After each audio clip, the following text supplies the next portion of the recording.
As I'm recording this video, there's over 14,300 confirmed cases of the coronavirus spread all over the world, and it has taken the lives of at least 305 people. Can it really be that the Bible predicted this? We will see in this video that it did.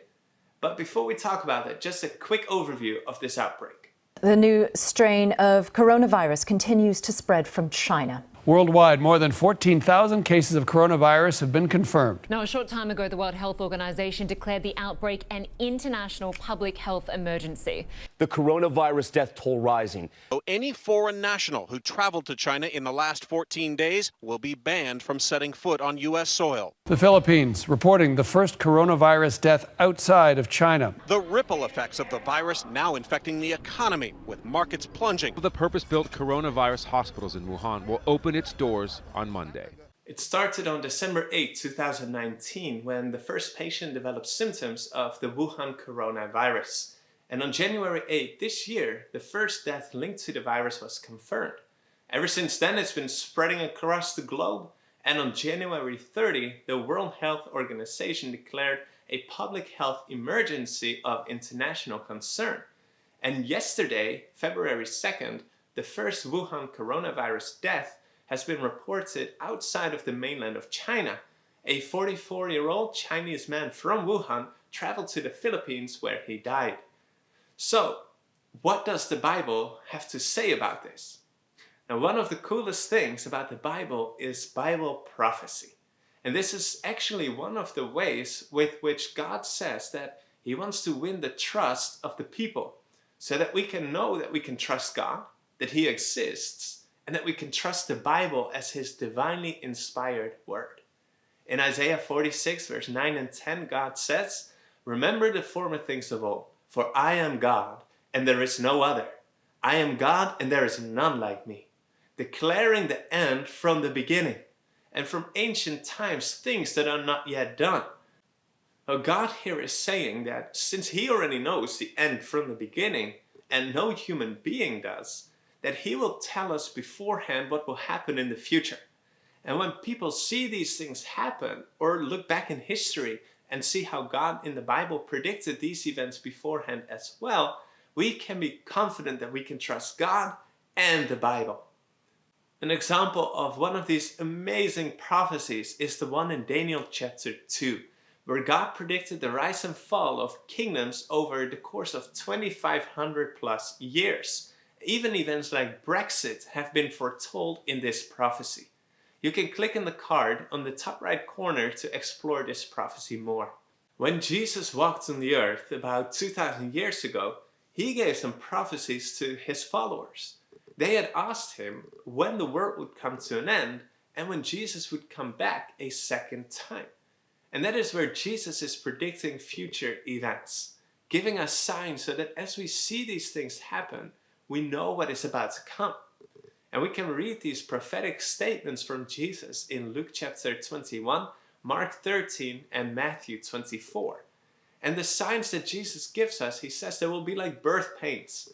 In other words, over time, the closer Earth comes to its final delivery, the signs will increase in frequency and intensity.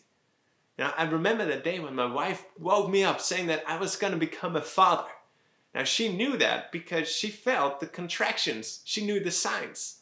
And in the beginning, there was some time in between them, and they didn't hurt that much yet. But only a few hours later, when being in the hospital, these same contractions had become a lot more painful and closer to each other.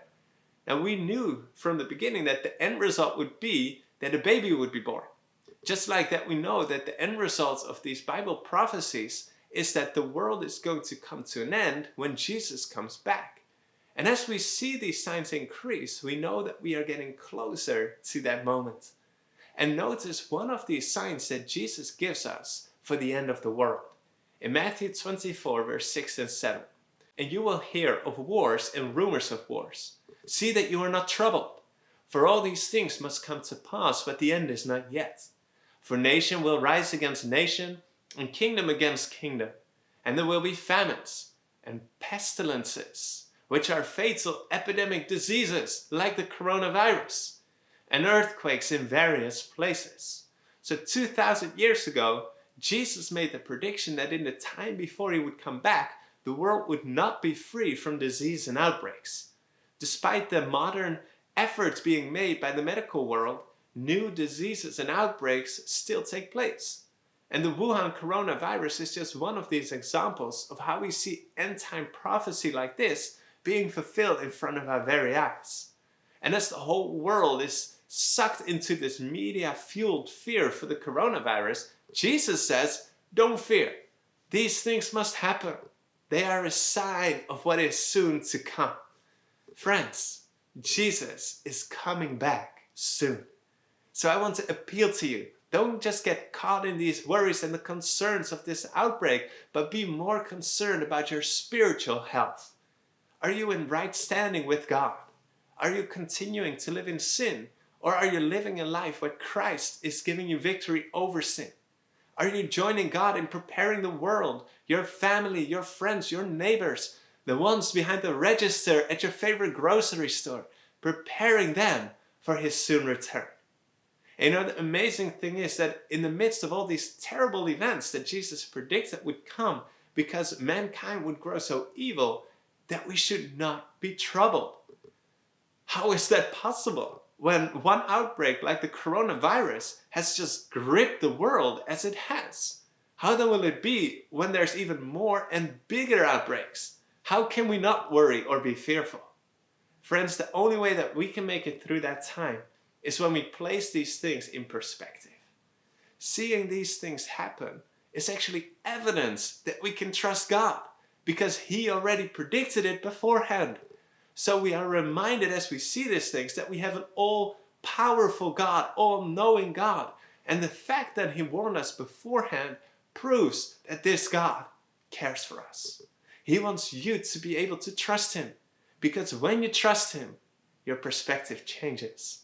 You don't just see these few years that you have here on planet Earth. You see eternal life in front of you. And in perspective of spending eternity with God, we can endure hardships here on earth. It will only be a little while. And soon, very soon, the day is coming when Jesus will come back. And though the world will be falling apart around us, this will be the most joyful day in history for those who are looking forward to it. What a hope we have. And outbreaks like these are just simply reminders of that hope that can be ours. Don't be troubled by these things, by news reports wanting to instill fear into you. Don't worry. Jesus is coming soon, and He will make all things new. You get to spend eternity with Him in a world without pain, without suffering, and without any form of sickness. Keep your eyes on this hope. Maranatha.